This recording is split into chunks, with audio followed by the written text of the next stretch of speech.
Dahil nag-crave kami sa shawarma sauce, naisipan kong gumawa ng mabilisan gamit ang portable blender.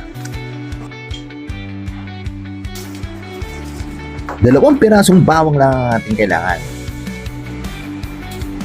At ilagay natin lahat sa ating cute na blender.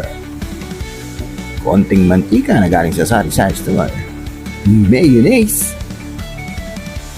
At dahil wala tayong lemon juice, lagyan natin ang 2 tagay ng suka, paminta, at malaking kurot ng asin, at konting nawa sa juice.